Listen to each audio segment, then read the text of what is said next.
Sometimes the truth is stranger than fiction, and today we're going to look at 3 stories that demonstrate that. But before we get into today's stories, if you're a fan of the strange, dark, and mysterious delivered in story format, then you've come to the right place because that's all we do, and we upload once a week. So if that's of interest to you, the next time you're at the Like Button's house and need to use their bathroom, don't use their toilet paper. Instead, use dozens and dozens of quadruple ply paper towels. Also, please subscribe to our channel and turn on all notifications so you don't miss any of our weekly uploads. Okay, let's get into today's stories. Around 7:20 p.m. on the evening of December 11th, 2002, a police department in a rural English county called Surrey started receiving all these frantic emergency calls. Now, all of these calls were coming from drivers on a heavily trafficked highway called the A3, and they all were saying the same things. They had seen this totally reckless driver with super bright headlights that was weaving in and out of traffic and going at high speeds and nearly crashing into people. And then a couple of the callers said they actually saw this car go down the embankment off the side of the highway, and so it looked like they might have crashed. And so, of course, this police department, after getting all these calls, decided to send out a couple of officers to see what was going on. When the 2 officers got out to the A3 and began patrolling the area on the A3 where all these calls were saying they had seen this reckless driver, they didn't see the driver. They didn't see a wreck on the side of the road. They didn't see any signs of an accident. I mean, there was nothing there. Now, had only one person called in about this wild, reckless driver, at this point, the officers would have chalked this up to a mistake or even a prank. But so many people called in about this one particular reckless driver on the A3 that these 2 officers decided to just keep on looking and really see if they can figure out where this driver went. And so to this point, the 2 police officers had been just driving on the A3 to try to find this driver. And so they decided they would park their vehicle, get out, and walk on foot on the edge of the highway because there were these huge forests that lined either side of the A3. In fact, Surrey, the county in England where this was one of the most heavily forested areas in all of England. And so these forests on either side of the A3 were very dense. You could not see very far into them. And so these officers were thinking that it might be possible that this driver, if they were driving as recklessly as all the callers made it seem like, they could have veered off the highway, gone down the embankment, and then because they were going at such a high speed, they could have crashed their way into one of these forests and basically disappeared from view from the road. That in order to see this crash in the forest, you'd have to be basically in the forest. And so these 2 officers, they pulled over, they got out, and they began walking along the edge of the highway, staring into the forest, looking for a sign of a car wreck. And sure enough, after walking for a while, one of the officers spotted something deep in the woods that looked almost metallic or plastic. Whatever it wasn't supposed to be in the forest. And so the officers made their way into the tree line and began walking through all the trees. And as they got closer, they realized very clearly there was a car. There was a wreck in the forest. And so the 2 officers, they begin running towards the wreck. They're calling for backup on the radio. They get to this wreck in the middle of the forest, and they're on the driver's side, and they look inside the car, and there's no driver in the driver's seat, but they looked through the car to the passenger side, and they saw the front passenger door was wide open, and on the ground on the other side of the car was very clearly a body. And so the 2 police officers rushed around the car to get a better look at the body. And when they did, they couldn't believe what they were seeing. It didn't make any sense. Like, what was this? Now, to understand why these police officers were so caught off guard by what they were seeing, we need to go back 5 months to July 16th, 2002. On that night, a 21-year-old man named Christopher Brian Chandler finished up his beer at a pub in West London. And for reference, where this pub was located was about 1 hour north of that stretch of the A3 highway in Surrey where the car was found in the woods. This night, Christopher had gone to this pub with a close friend of his. This was meant to be a fun night out. But, as Chris is finishing up this beer, he began to feel really antsy because it turned out Christopher was actually wanted by police in London for robbery, and so he hated staying in one place for too long. And so the only people who even knew where Christopher was the friend he was with at the bar, and then also Christopher's brother. He knew he was at this particular pub. And so finally, Christopher got so anxious about being in this pub for too long that he told the friend he was with that he just wanted to leave, and so he said goodnight to his friend. The friend stayed at the pub, and Christopher left, got in his car, and began driving south. But Christopher never arrived at the place he was trying to go. He just sort of disappeared and nobody heard from him again. Christopher's brother eventually would report Christopher missing, but remember, the brother knows Christopher is wanted for robbery, and so Christopher suddenly going on the lam and just disappearing for a while was kind of par for the course, and so the brother really didn't think this was a big deal. And also, the police felt the same way because they know Christopher is trying to elude them, and so it makes sense he would be missing. And so as a result, nobody really followed up on Christopher's missing person report. Everybody just kind of moved on. That is, until 5 months later, when all those drivers began calling into the police in Surrey about seeing this totally reckless driver careening down the A3, who eventually crashed into a ditch. And then those two officers, they went out to that stretch of A3, and sure enough, it was Christopher's car, and the body on the ground was Christopher. However, there was a problem. When the two police officers walked up on Christopher's car and saw it for the first time, they were struck by how old it looked. But it didn't really register with them why that would matter. It just stood out to them that this is a really, really old and rusted up car. But when they went around to look at the body on the ground, Christopher's body, they saw that his body was actually mostly a skeleton, which meant Christopher did not crash and die on this night, December 11th, 2002. Very likely, he crashed and died 5 months earlier, right around the time he disappeared.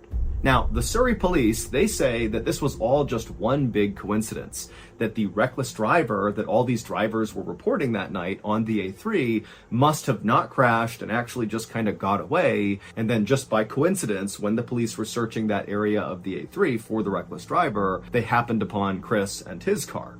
But remember, several of the drivers who called in that night about seeing this reckless driver on the A3, they specifically said they saw the car veer off the embankment and crash down below near the tree line. Like, this is a serious crash. Someone needs to get out here with an ambulance because probably someone's hurt. And then when the police got out and searched the exact area where this crash supposedly happened, they find Chris's car that had all the hallmarks of a car that was driving recklessly on the A3 that veered off and crashed into the woods. I mean, they found Chris and his car because of these calls, but it could not have been Chris. But what other car could it have been? As of today, we do not have a good explanation for how this happened, and so it's been dubbed the A3 ghost crash. Well, we finally did it. I don't know if it was all the acid we poured into their contact lens solution, or if it was all the wild predators we released in their house, but somehow, some way, we killed the like button. And I know this because the ghost of the like button paid me a visit last night. And after slapping me right in the anti-tragus and then pouring fox urine in my eyes, the ghost of the like button said, "Listen here, Mr. Ballen, if you want to bring me back to life and keep up with your antics, you need to bring me one piece of brand new Mr. Ballen merchandise." And I said, "Are you kidding me? Of course! We just launched a brand new merch line called Ballen Basics on shopmrballen.com right in time for the holidays. Ballen Basics has all your Mr. Ballen essentials like a sick hoodie, a great crew neck, heck, there's even a special collector's item, the old Sigalang pin, and they're all numbered. There's only 500 of them, so get them while supplies last. So again, go to shopmrballen.com. Ballen Basics is live right now, so get your new merch, get your collector's item pin, old Sigalang! Meanwhile, I'll work on resurrecting the like button so we can continue to find fulfillment in our lives by slipping some mayonnaise in the like button's peanut butter and jelly sandwiches. Happy holidays, everybody! Go to shopmrballen.com.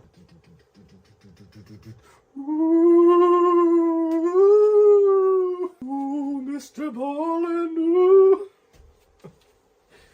It's not even funny.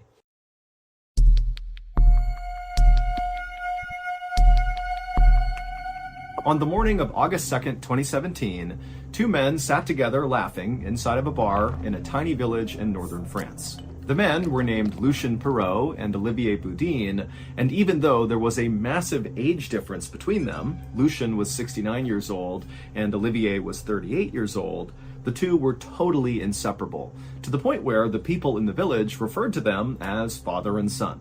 Lucien had spent his whole life working in manufacturing in a nearby city, But just 4 years earlier, he had finally retired and he had moved into a small home inside of this northern French village.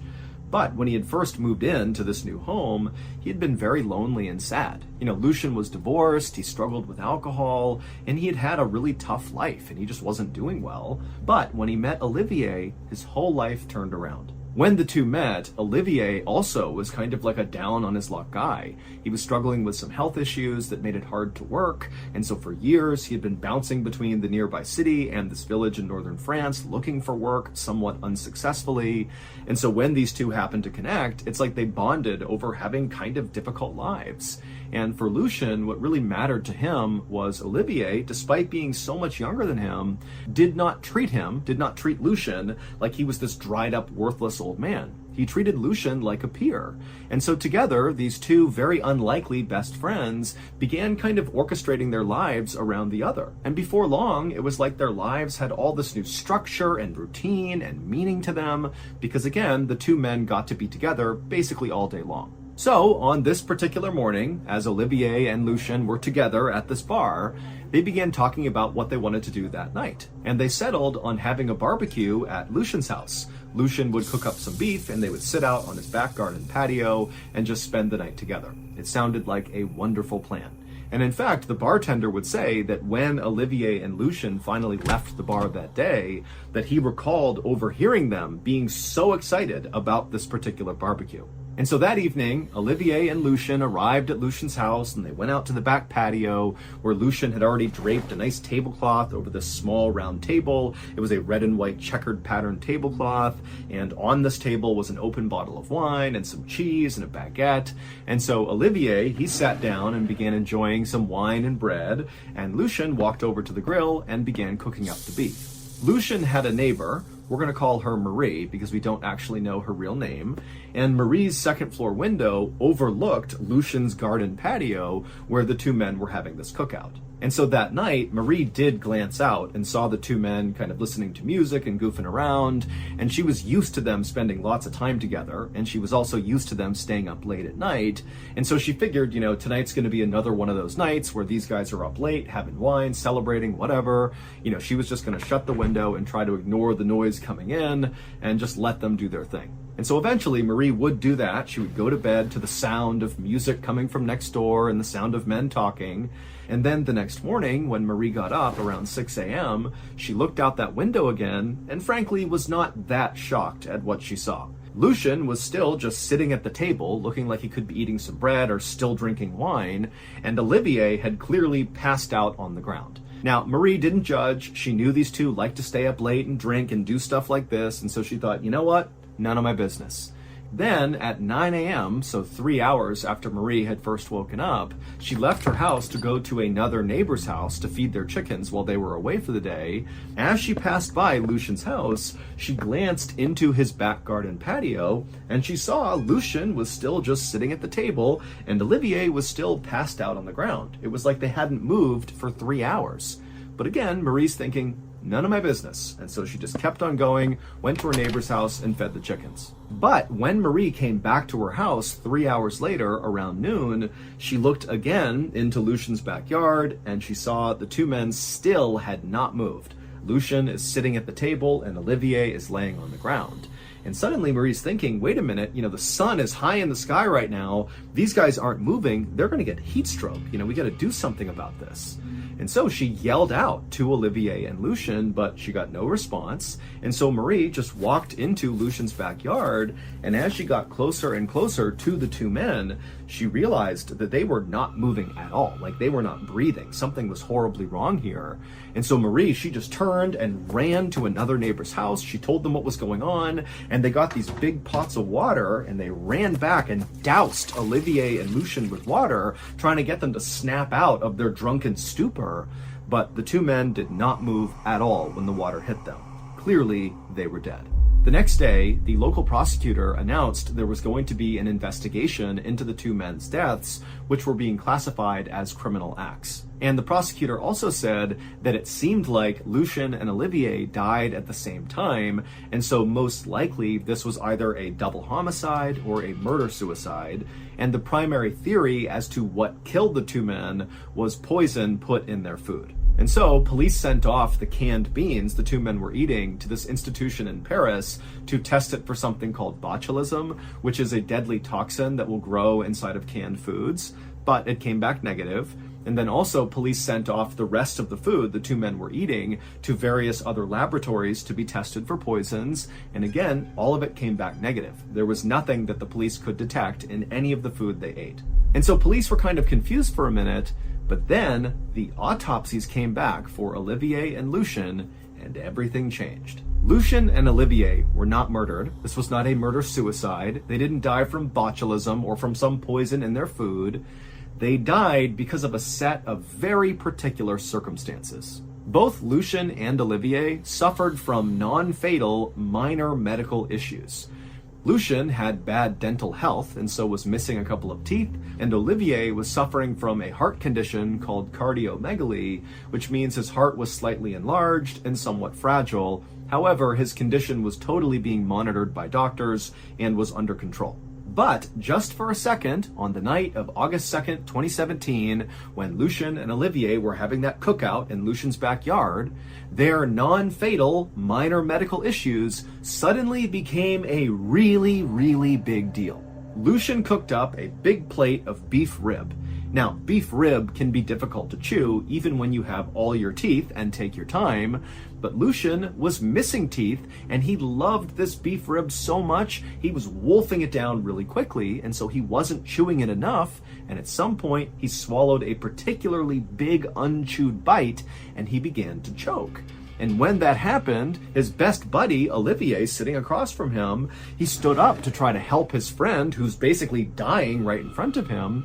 And the stress of this moment caused his heart to seize up, his heart, which is already enlarged and fragile, and he had a heart attack and died. And then Lucien, who now has no one to help him, continued to sit at the table trying to get this beef out of his throat, but he couldn't, and he eventually asphyxiated and died as well, hunched over at the table.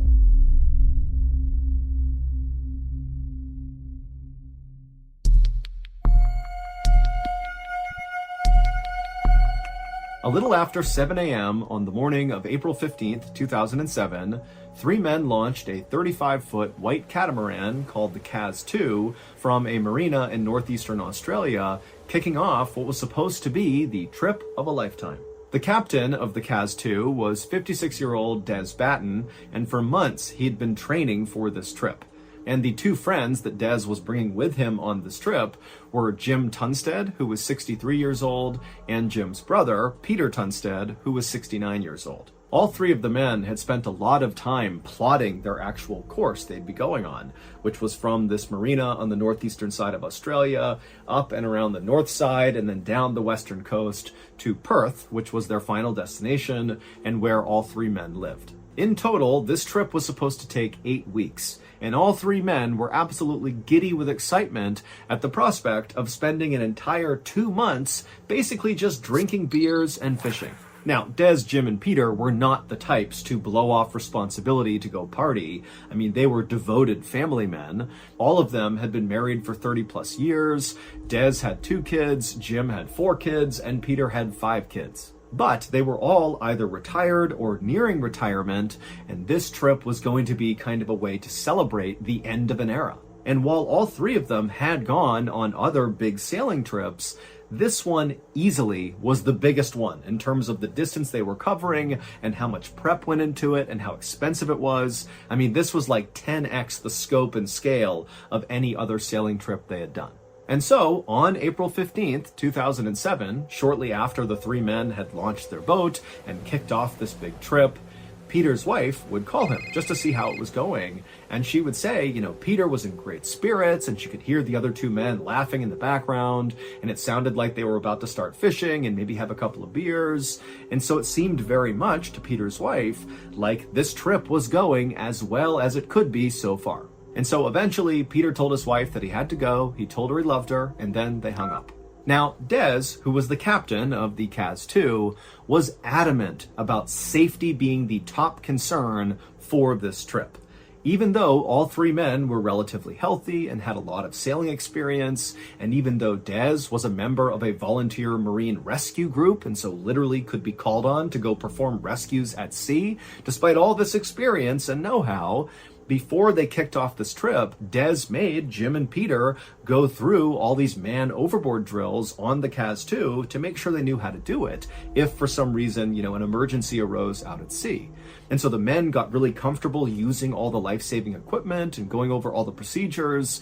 And then also when they charted their course, Des stressed that at no point should they be sailing into open water. They needed to stay close to shore the whole time just because it was safer. And so when Jim began filming a video around 10 a.m. on the day they set sail for this trip, you can clearly see the shore in the background of this video, so they're following the course they had planned. But a couple of hours after Jim had shot that video on the day they left, a woman named Isabel Wheeler, who did not know Des, Jim, or Peter and had never seen the Cas-2 before, she was fishing in an area called Champagne Bay when she looked out into the water and she saw the Cas-2, a white 35-foot catamaran, sailing east to west across the horizon. And then at some point, as Isabel was watching this boat, which really meant nothing to her, she just happened to be watching it, she saw it make a quick 90-degree turn and began sailing out towards the open ocean away from the coastline. Now, remember, Isabel knows nothing of this boat or its occupants, and so has no idea that Des, Peter, and Jim had been so clear about at no point will we sail into the open ocean. It's too dangerous. Stay close to shore. She didn't know that. And so she just saw a ship turning and sailing out to the open water, and she thought, okay, whatever. So she didn't go and report what she saw. It was only later on when details emerged about what happened on the Cas-2 that she would later come forward and say, hey, I saw that boat and this is what they did. The next day, April 16th, two more people would spot the Cas-2. These were two men who also did not know Des, Peter, Jim. They didn't know Cas-2. They didn't know Isabel. In fact, these two men didn't know each other, but independently on this day, they looked out near Champagne Bay and they saw the Cas-2 sailing east to west in the exact same spot that Isabel had seen it the day before. Now, remember, the Cas-2 was traveling from that marina on the northeast side of Australia all the way around to Perth. It was a point A to point B trip. There was no reason the Cas-2 would ever double back and be in the same place 24 hours later, but here we were 24 hours later, and two more people are seeing the Cas-2 in the same place that Isabel had seen it, and so that made no sense. But again, these two men who saw the Cas-2, they just saw it and thought nothing of it because they don't know anything about this boat. It wasn't until later that they eventually came forward with what they saw. Then, one more day after that, on April 17th, there were these fishermen that were out in their boats a little farther north of Champagne Bay, where Isabel and the two other men had seen the Cas-2 on consecutive days. And these fishermen, they spotted the Cas-2. And again, these fishermen do not know the Cas-2. They don't know its occupants. They're just seeing the ship. Except this time, the fishermen, when they saw the Cas-2, they thought something was wrong because they saw the Cas-2 from a distance navigating its way fairly close to shore in an area that these fishermen knew was full of coral reefs. It's a very dangerous area to be piloting any ship. In addition, the sail of the Cas-2 was totally ripped to shreds. And so the fishermen, they're looking at the ship, wondering what they're doing, but the pilot of the ship looked so in control as he's navigating his way through the coral reefs that the fishermen thought, okay, he knows what he's doing, so, leave him alone. But again, later on, they would report what they saw. It wasn't until the next day, April 18th, so 3 days after Des, Peter, and Jim had set sail, that anybody realized there was an issue with the crew of the Cas-2. Because on April 18th, a Coast Watch surveillance helicopter was flying over the Great Barrier Reef, and they looked down and they saw the Cas-2 with its badly damaged sails, piloting all around this very dangerous part of the water to be piloting. And so the crew on board the helicopter attempted to radio down to the Cas-2 to see if they were okay, but no one from the Cas-2 called back to the helicopter. And so as they're waiting for a response from the Cas-2, the helicopter crew is watching the pilot of the Cas-2 clearly, navigating the boat in between coral reefs. And it seemed like, despite the damage to the sails, he knew what he was doing. And so to the crew on the helicopter, this didn't really look like an emergency, but it seemed like something worth flagging. And so they called the Marine police and said, hey, we have this ship here that's not responding. We think they're okay, but you might want to come take a look. And so the Marine police, they would come out to the area where the helicopter had said they had seen the CAS-2, and when they got there, the CAS-2 was gone.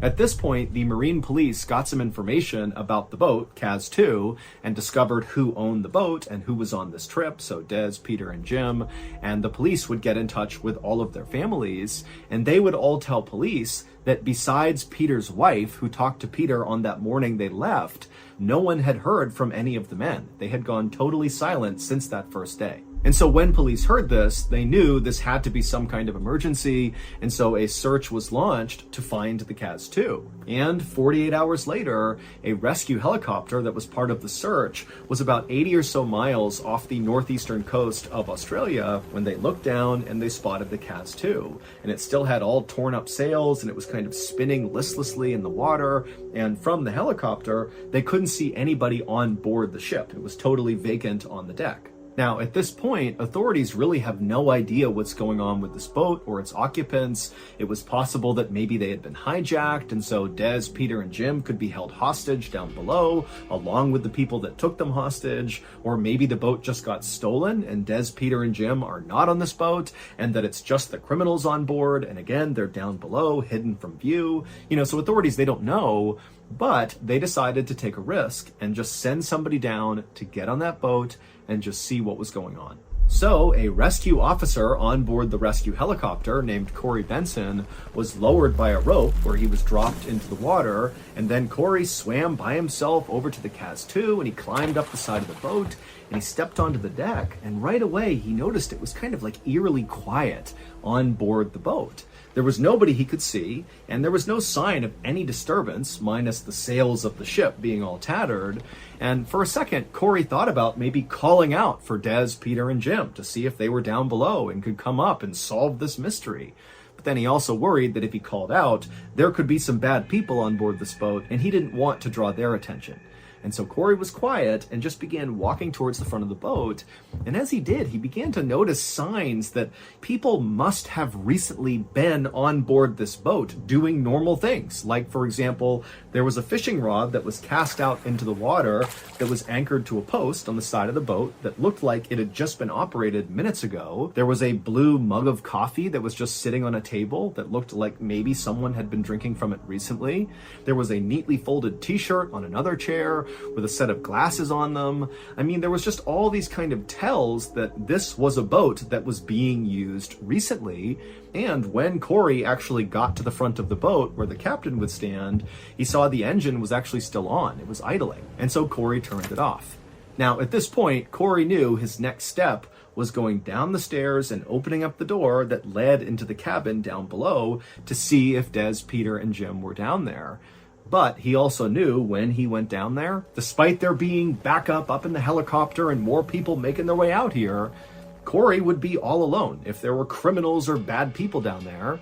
But this was his job. And so after taking a deep breath, he turned and walked down the few steps, and he got to the door that led to the cabin. He grabbed the handle and he opened it up. And the room he was walking into was kind of like a half living room, half kitchen area.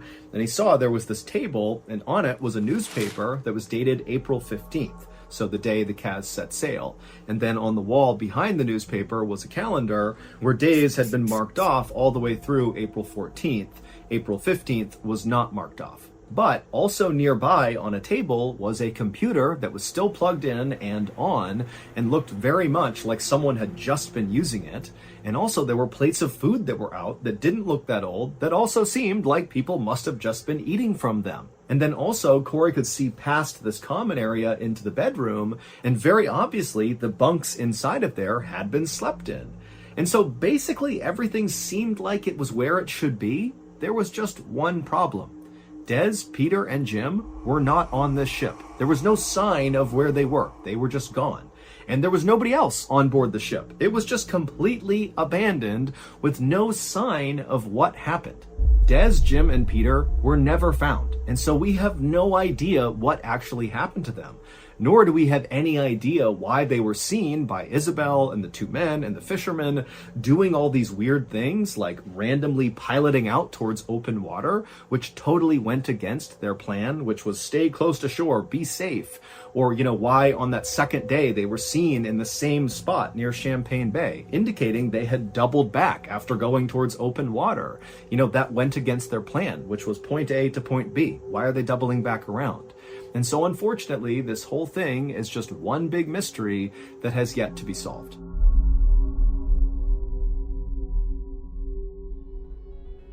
Since you made it to the end of this video, I think it's safe to assume that you are a fan of the strange, dark, and mysterious. And so if that's true, this is your reminder that we actually have a brand new weekly show, a podcast, that's free and available on every platform right now. It's called Mrballen's Medical Mysteries, and it's definitely a strange, dark, and mysterious show like you've come to expect. But obviously the focus of the show is medical mysteries. From bizarre, unheard of diseases to miraculous recoveries to strange medical mishaps and unexplained deaths, and all of them have big plot twists at the end. The first 8 episodes of Mrballen's Medical Mysteries are out right now on every platform, and this Tuesday coming up, another 8 episodes are going to be released on Amazon Music. Or if you listen on other podcast platforms like Apple or Spotify or whatever, you will continue to get one new episode of Mrballen's Medical Mysteries every Tuesday. And if all this was not enough to convince you to at least go check out Mrballen's Medical Mysteries, then hopefully this sneak peek of episode number 9, called Sleep Addict, releasing this Tuesday, will push you over the edge. After you listen to the sneak peek, be sure to go follow and turn on all notifications for Mrballen's Medical Mysteries. Here is the sneak peek of episode number 9, Sleep Addict. On the morning of July 30th, 1976, a young doctor examined an elderly veteran at Bloomsburg Hospital in Pennsylvania, desperately looking for a way to keep this man alive. His lungs were filling up with fluid, but no matter how many times the doctor drained them, the fluid just kept coming back. The man suddenly began to spasm in his bed, coughing up a bloody pink froth. Dr. Ernest Campbell tried to stay calm, but he knew he was running out of options. He'd seen people die from respiratory failure before, but this had progressed faster and more suddenly than anything he'd ever experienced. And this patient was only one of several in the hospital with the same disturbing symptoms. In fact, Dr. Campbell had heard about similar cases appearing across the entire state, and so he was terrified that this was the onset of a deadly epidemic. And if it was, there might be no way to stop it. In the late 1800s, a deadly phenomenon was occurring in America. Fire departments were beginning to use these large safety nets that resembled these huge circular stretches of canvas to try to save people that were stuck in burning buildings. During a multi-story fire, these firefighters would show up and they would get out this big net and they would all take up positions around it, holding on to the edges, and then they would move it directly underneath one of the windows of the burning building, and then they would call out to the people inside to jump out of the window onto the net. And then when they jumped, the firefighters would make sure to maneuver the net to try to catch the person right in the middle, breaking their fall and saving their lives. However, the deadly phenomenon was that these people who were stuck in these buildings were more afraid to make the jump onto the net than they were of the fire. And so despite the firefighters' constant urges to please just jump, they would stay put and they would die in the fire. And so fire departments all over America were desperately trying to find ways to educate the American public about the relative safety of these nets, that certainly making this jump is a better bet than staying in an actively burning building. But despite their efforts, Americans were still staying put in these buildings and dying unnecessarily. In 1883, which was around the time of this deadly phenomenon, a diving instructor working out of Washington, D.C. named Robert Odlum heard about this issue, and he thought to himself, if Americans just maybe saw someone make the jump successfully, they wouldn't be afraid anymore. And since Robert was a diving instructor and so was very comfortable jumping from heights, he thought, well, who better to make these demonstrations than me? And so, in collaboration with several Washington, D.C. fire departments, months, Robert began hosting these demonstrations where he would leap out of multi-story buildings onto the safety net. And very quickly, these demonstrations began attracting very big crowds, but not because they wanted the education of the event. They just wanted to see someone jump out of a building onto a net. It was like a circus act. And Robert, who was not expecting this to happen, found himself really enjoying the attention he was garnering. And so pretty quickly, he stopped doing demonstrations to show off fire net safety and instead began jumping off of huge bridges into bodies of water just because people thought it was awesome. He was becoming this celebrity in Washington, D.C. And soon, Robert began taking his show all over the country, basically touring to all these bridges all over America, and he would put out these flyers all over the city, encouraging people to show up to the bridge on the day of his jump, and then when he would get to the bridge, there'd be hundreds and hundreds of people cheering him on. But Robert's very unlikely and rapid rise to fame and fortune quickly spawned copycats. And in 1885, so 2 years after Robert had begun this jumping venture, his popularity was beginning to wane because he was no longer as unique. Before, it was really just him doing these jumps, and now he was kind of a commodity. And so feeling desperate to become relevant again, Robert thought to himself, I gotta do something that sets me apart from all the other bridge jumpers. I gotta do something that nobody else has done. That way I can once again become the bridge jumper. And it just so happened there was a bridge that had recently been constructed in New York called the Brooklyn Bridge that was massive. It spanned 1,600 feet from Brooklyn across the East River to New York City, and at its highest point, it was a whopping 130 feet off of the water. And so if Robert made that jump, he would actually set the record for the highest bridge jump ever. But by this point, bridge jumping had become popular enough that police had caught on to it and they had made it illegal, mostly to protect the bridge jumpers from themselves. And so anytime police saw advertisements for an upcoming bridge jump, they would show up to the location on the day of the jump in force and they would stop the jumper from jumping. And so Robert knew this, but he still needed to get the word out about this big Brooklyn Bridge jump. And so he created a very clever word-of-mouth campaign amongst people in New York, and he also began handing out these flyers that were fairly cryptic, but still told people where to go and at what time for this big spectacle they were going to see. And on May 19th of that year, the day of the jump, Robert's underground advertising campaign had worked beautifully. By early that morning, the Brooklyn Bridge was covered with hundreds and hundreds of people, also down on the banks as well. There's all these people who are all waiting to see Robert make this record-setting jump. Robert had become a bit of a showman since he began doing these bridge jumps, and he had developed a sort of trademark entrance. He would arrive in a black horse and carriage, and then once it stopped on the bridge, he would leap out, and he'd be wearing this long coat, and he would take it off, revealing his swimsuit, and the crowd would cheer, and then he would wave to the crowd, and then he would just run to the edge and leap off the bridge. And so on May 19th, all these people who are waiting for Robert, they're looking for this black horse and carriage, and around noontime, someone spotted it. It was coming onto the bridge from the Brooklyn side, and then once it stopped on the bridge, the door flung open,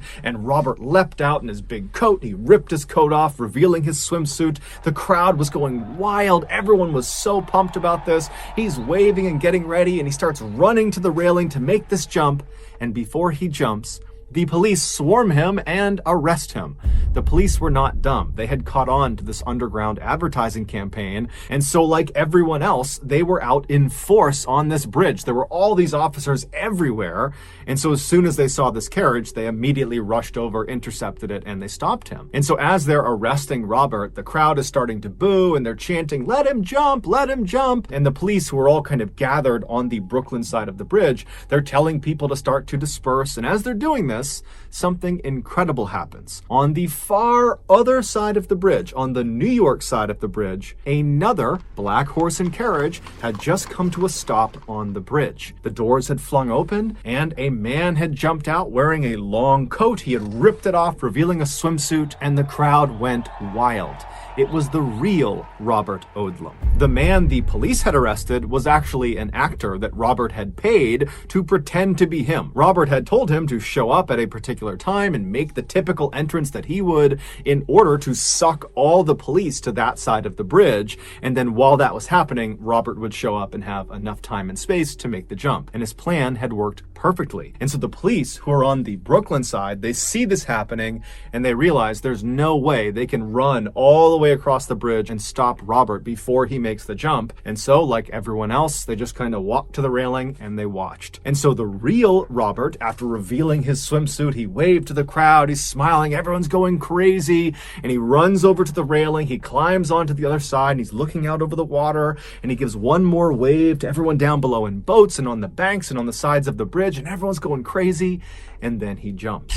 Onlookers would later say that at first his jump was perfect. As soon as he leapt off the bridge, like he always did, he put his right arm straight over his head and he tucked his left arm by his side. This allowed him to stay in an upright vertical position as he fell. But just a second into his fall, a strong gust of wind blew Robert off his axis, and suddenly he was falling on his side. Now, it's important to understand, bridge jumpers, when they jump from really high heights, they need to land feet first in a vertical position. This allows their feet to, quote, break the surface tension of the water before the rest of their body comes crashing down. And if they do it that way, the water functions much like the firefighter's safety net. It will break the jumper's fall and save their life. But if the jumper lands at basically any other angle, the water tension will not break fast enough before the rest of their body hits the surface of the water. And so the water, instead of functioning like a net that will save them, will actually function like concrete. So after this gust of wind had blown Robert onto his side,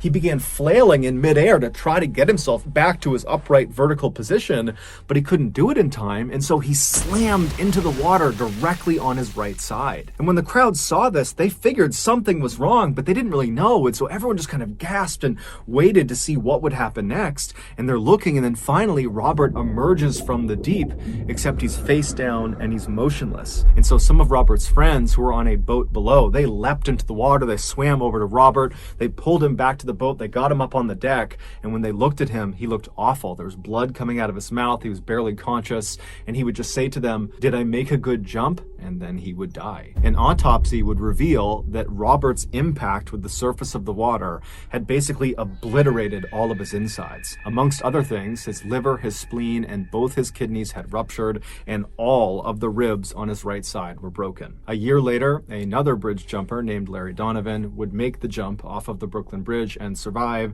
setting the record for the highest bridge jump at the time.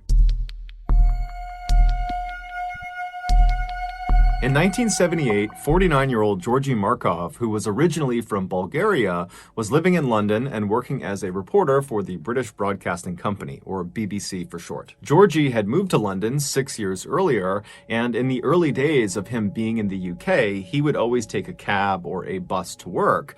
But over the last couple of years, he had taken to walking to work. Not only was it great exercise, but he also just loved the scenery. In particular, he liked on his commute to stop on the Waterloo Bridge, this very famous bridge in London, where from that position, he had a beautiful view of the Westminster Palace on one side, and he had the iconic London Eye on the other, which is a very famous Ferris wheel. So on the morning of September 7th of that year, Georgy got up and he left his flat, and he began his typical commute into work. However, by the time he reached the Waterloo Bridge and was getting ready to take in the sights, it had started to rain, and Georgy did not have an umbrella. And so instead of sightseeing, he just kept on walking as quickly as he could to try to get to his office before he got completely soaked. But by the time he was just on the other side of the Waterloo Bridge and still had quite a distance to cover to get to work, the skies had completely opened up. And so as much as Georgy wanted to walk, because this was something he really enjoyed, he decided it was not worth it. And so he began looking for a bus stop, and he found one pretty quickly, and he rushed over to it. There was an awning that the commuters could stand underneath, and so he ran underneath this awning, getting out from under the rain, and then he proceeded to wait for the next bus to take him the rest of the way. As he stood there waiting, he suddenly felt a shooting pain in the back of his right thigh, and instinctively, without even knowing what it was, he just reached down and grabbed his leg, but he couldn't feel anything, and then he tried to kind of look around and look down at his leg, but it was just too crowded around him, so he really couldn't do it.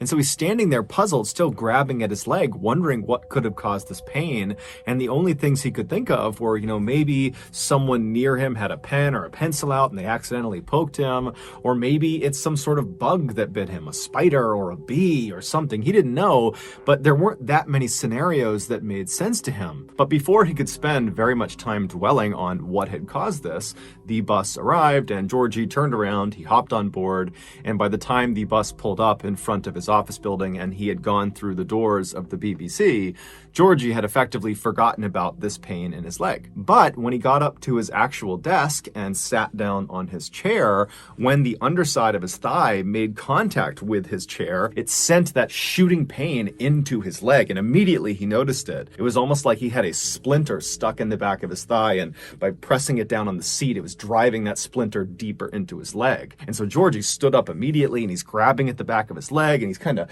craning his head to look down at the back of his leg, but he doesn't see anything there. And so he's standing there wondering what he should do. He's got a really busy day ahead of him, and he's thinking, should I maybe go to the bathroom and see what this is? But then he tells himself, you're overthinking it. This has got to be something minor. I need to get to work. And so he sat back down in his chair, being very careful with his right leg when he placed it down so as not to press too hard on the spot that hurt. And then he just got to work. And over the course of several hours, even though he knew there was kind of a dull, aching pain in the back of his leg, he mostly forgot about it. He was just doing his job. But by the second half of the day, in the early afternoon, the pain in his leg had become so excruciating that Georgie was literally gritting his teeth and sweating profusely in order to try to ignore the pain. But at some point, it just became too much. He couldn't focus on work, and so he stood up, he left his desk, and he walked down the hall, and he went into the single stall bathroom. And once he went inside and he shut the door behind him, he pulled his pants down and turned around and looked in the mirror to use the reflection to look at the back of his leg. And right away, there was a little bit of a relief there, because what he saw was a little bit of redness, a little bit of swelling, but nothing significant. It looked very much like someone must have hit him with a pencil by accident, or maybe it was a bee sting or a spider bite or something, but whatever it was definitely minor, at least in Georgie's mind. And so he pulls his pants back up, he tucks his shirt back in, he leaves the bathroom and goes back to his desk. And then he sits down, and despite this intense pain in his leg, he's convinced himself it's no big deal, and so he just kind of grits his way through the rest of his workday. When he finally got home again and walked through the door, Georgie's wife looked at him and was like, "What's wrong with you?" He was so pale, he was sweating profusely, he looked awful. And so he told her about what had happened with his leg, and he was still trying to kind of write it off. But she told him, "Georgie, you are sick, there's something wrong, we have to go to the hospital right now." And so at this point, Georgie was miserable, and so he agreed to go. And so the pair, they made their way over to the emergency room at the hospital. They go inside, and a doctor pulled Georgie into an exam room and said, "Okay, tell me what's going on. Why are you here?" And Georgie would explain how in his morning commute, he had stopped at this bus stop and then felt this shooting pain. And then he told the doctor, "I'm pretty convinced this is someone who might have accidentally jabbed me with a pen or a pencil, or it's a bug bite, a spider bite. I don't know what it is, but I'm convinced it's something minor." And so the doctor, he hears this, and he asks Georgie to stand up, pull his pants down so the doctor can get a look at the site. And so Georgie does. He gets up, he drops his pants, and then as the doctor bends down and begins looking at the back of his thigh, Georgie kind of turns around and looks down, and he's shocked at what he sees. Even though he does not have a full view of the back of his leg, it's obvious that the swelling and redness on the back of his leg has grown exponentially. It looks totally horrible. And so after a couple of minutes of the doctor looking at the back of his leg, the doctor stands up and looks puzzled and tells Georgie, "Hold on a minute, I need somebody else to get a look at this." And so the doctor goes out into the main hall, he comes back with another doctor, and that doctor comes over, he bends down, and he looks at the back of Georgie's leg as well. And after the two of them kind of talk to each other and they're looking at the back of his leg, they stand up and they walk around and they're facing Georgie now, and they say, "Okay, this is going to sound totally weird, but when you were at the bus stop, before you felt the pain in your leg, was anyone around you holding a snake or a reptile?" I know that sounds crazy, but the mark on the back of your leg looks exactly like a venomous bite. So Georgie's like, "No, I didn't see anyone with snakes or reptiles. There was nothing out of the ordinary about what was happening around me when I felt this pain in my leg. We were all just standing there, and then I felt it in my leg. That was it." And so the doctors would tell Georgie that, they didn't really know what was going on with his leg. And so the best thing to do here is just to admit him to the hospital and monitor him and, try to run some tests on him and try to make him comfortable. And so that night, Georgie was admitted to the hospital. He was set up in his own hospital room. And right right away, the nurses and doctors began administering different combinations of medicines and treatments to try to lower the swelling and the pain in his leg.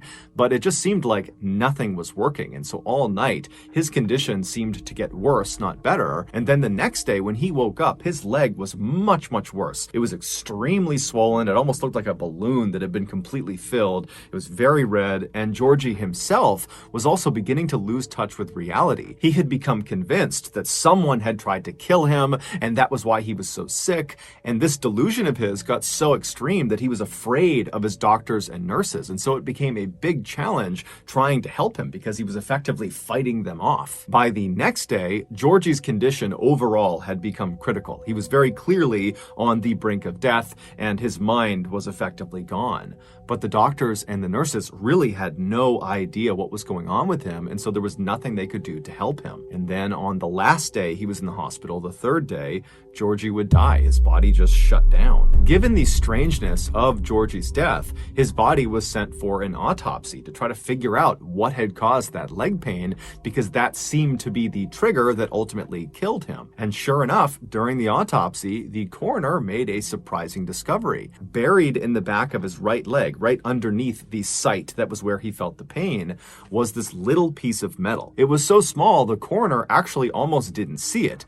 But when he did see it, he put it under the microscope, and what he saw was this obviously man-made metallic disc that had these two small reservoirs drilled into it. And so they sent this disc off for further testing, and what they discovered was there was ricin residue inside of those two reservoirs. Ricin is an extremely powerful poison. It is more lethal than cyanide, and it has no antidote. And the symptoms of ricin poisoning often look like the symptoms of other diseases or illnesses, and so it's very difficult to diagnose. And so as a result of these factors, ricin is a very popular poison for assassinations. And the belief is that that is exactly what happened to Georgie. He was assassinated. But to this day, we don't actually know who assassinated him. However, the running theory is that Georgie, who was a reporter for the BBC, he covered politics, and he often spoke very critically about the Soviet Union.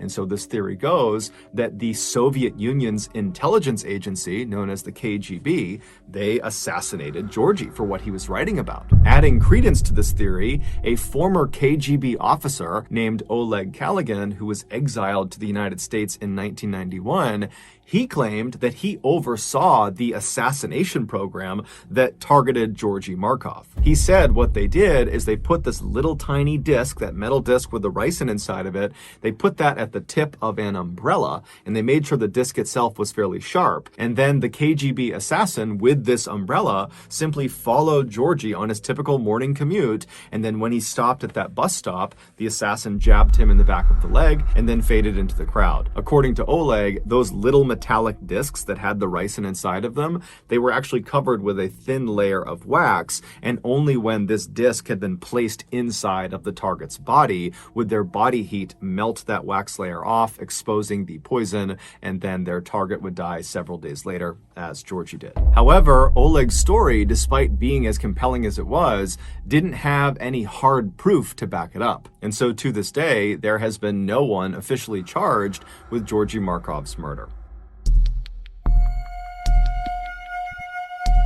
In 2006, 73-year-old Sherman Sizemore was the definition of a man's man. He had spent the bulk of his adult life doing one of the most dangerous jobs in the world, mining for coal in West Virginia. And while he was a coal miner, he apparently had lost track of the amount of times he had nearly been killed from mine shaft collapse and gas leaks. Later on in life, after his kids had all grown up, he had retired from coal mining and become an ordained Baptist minister, and despite his harrowing backstory and burly, intimidating appearance, he was known to be incredibly gentle and very calming to his parishioners. He was also known to be an incredibly devoted grandfather, to the point where if there was a chance to spend time with his grandkids, he would basically throw all of his responsibilities out the window to do that. But in January of that year, something changed in Sherman. He went from being this pillar in the community to being a deranged, paranoid lunatic. It all started on the afternoon of January 19th. Sherman and his wife Ruby were sitting in their home alone on the couch,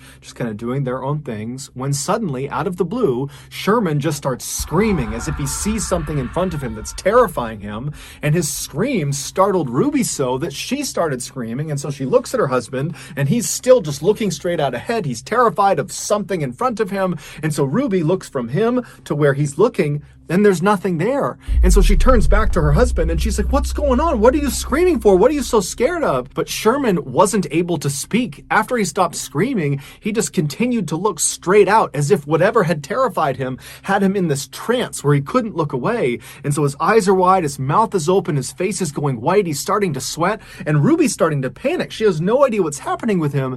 And so eventually she just holds on to him and says, "Come back to me, come back to me." And Sherman at some point he kind of broke out of his trance.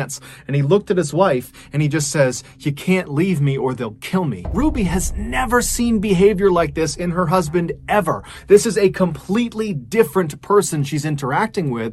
And so she has no idea what to do. And so instead, she just kind of holds on to Sherman and prays that he doesn't start acting like that again. But that didn't happen. All day long, periodically, he would just start screaming about something that Ruby couldn't see. Now, Ruby did consider calling 911 and getting medics out there, but his behavior was so unusual, and he was normally such a rock who was so competent, who was so healthy, that she didn't want to. She felt like he would just kind of get through this, that if they can just get through today and get into tomorrow, that he would be better. And so she just all day was comforting him and just dealing with these episodes. And then finally they got into bed that night, and Ruby's thinking, "Thank goodness, we're going to wake up tomorrow and things will be better." But when she woke up the next morning, it was very obvious Sherman had not slept at all. He was looking straight up at the ceiling. He looked worse than the day before. It was obvious that he was not back to normal. And so Ruby called the rest of the family and had them come over to figure out what they were going to do. But when Sherman found out his family was coming to his house,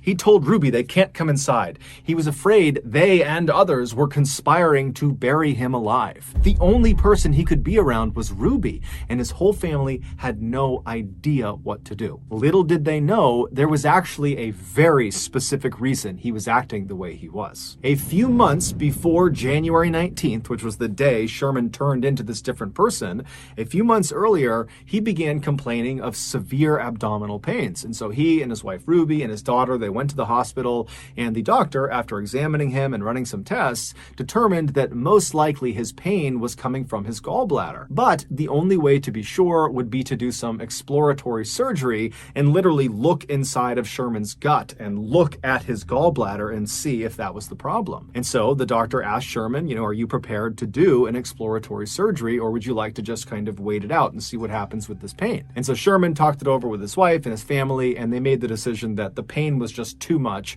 and so they would go forward with the surgery. And so on the morning of January 19th, so again, this is the day that Sherman basically loses his mind, he goes into the hospital completely normal. He goes in with his wife, he goes in with his daughter, and he makes his way over to the surgery wing of the hospital. He says bye to his family, and he's put on a stretcher bed, and he's wheeled in and prepped for surgery, and then brought into the operating room. And while he was in the operating room, laying on his stretcher bed, flat on his back, looking straight up at all these bright lights above him, he just struck up some chit-chat with the nurses and doctors who were in the room, prepping the room for surgery, and they were also putting the IV into his arm. Then at some point, one of the nurses lowered the oxygen mask onto Sherman's face so the anesthesiologist could administer the two-drug cocktail that would knock him out for the surgery. Sherman was scheduled to get something known as general anesthesia for this operation, where basically he would be completely out, he wouldn't feel anything, they'd do the surgery, and then he would wake up in recovery. And so once this mask was on Sherman's face, the anesthesiologist began pumping him full of the drugs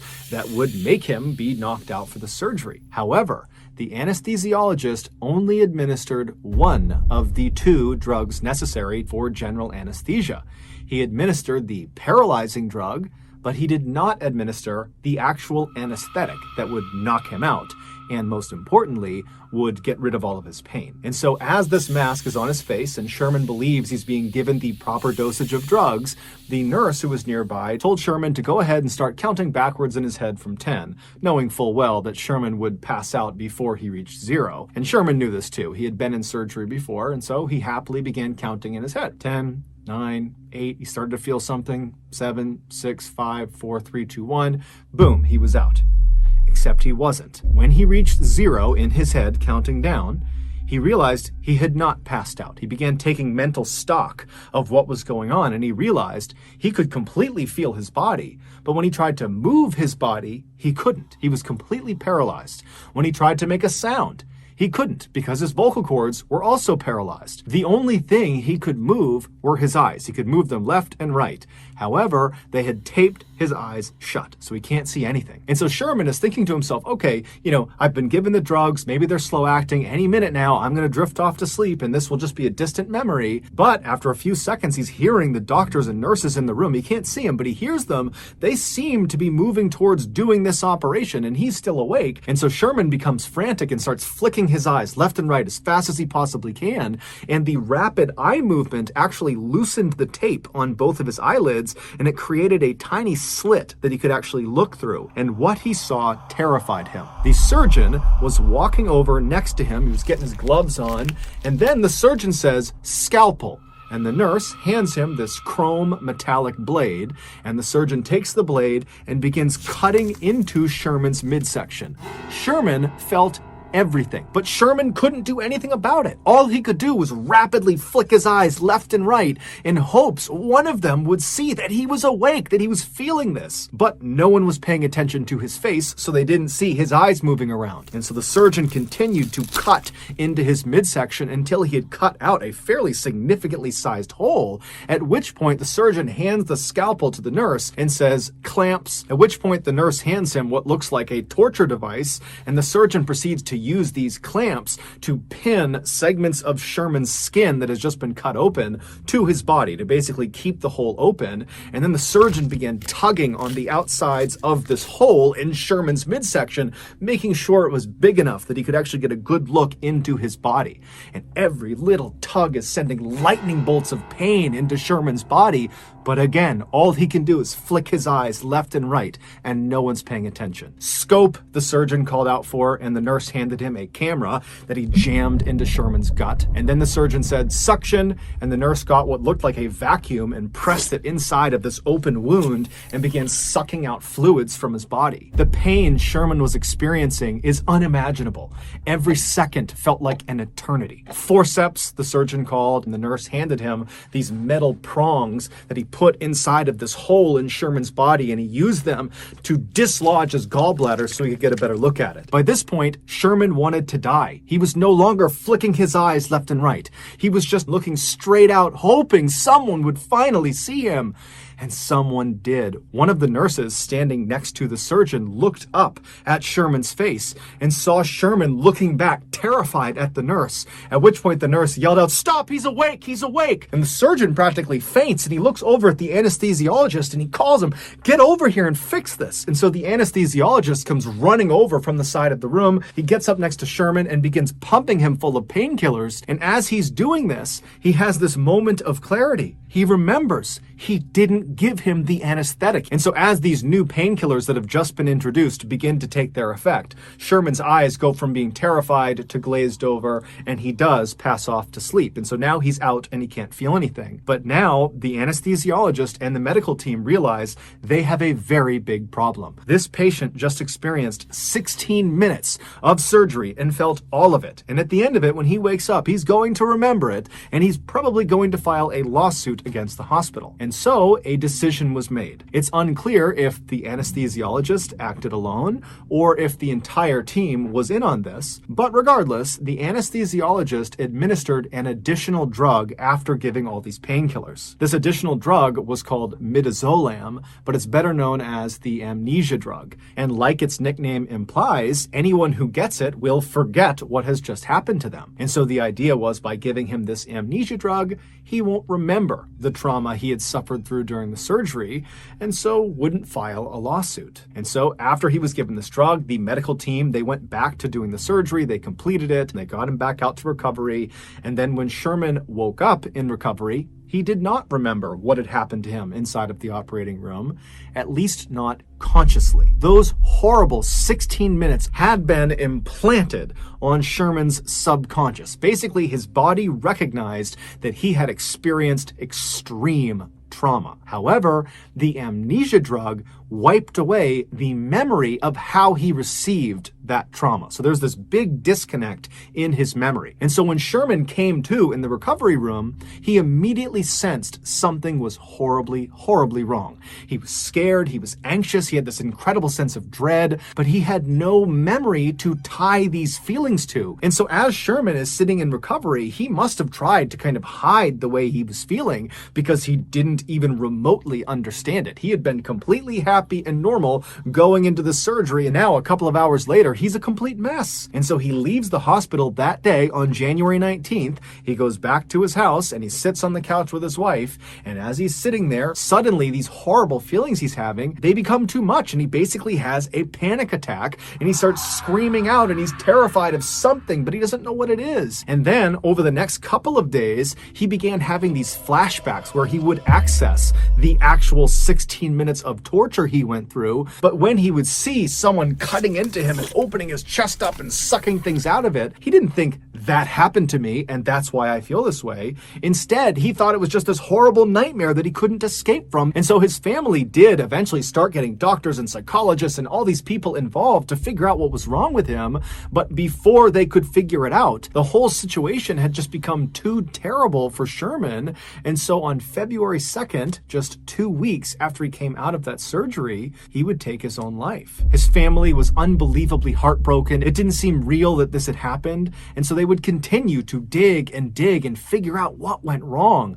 And they would finally get their hands on the medical report from the gallbladder exploratory surgery on January 19th. And after giving it to another doctor to look over, this doctor discovered that Sherman had in fact experienced 16 minutes of something known as anesthesia awareness, where you are awake or feel a portion of your surgery. And shockingly, this happens to 20,000 people a year. However, Sherman's case, forgetting the amnesia drug, just literally what he went through, 16 full minutes of this really intensive surgery that he felt, that is an absolute rarity. That does not happen very often. Sherman's family would go on to sue the hospital, and they would be awarded an undisclosed amount of money from the hospital in 2000.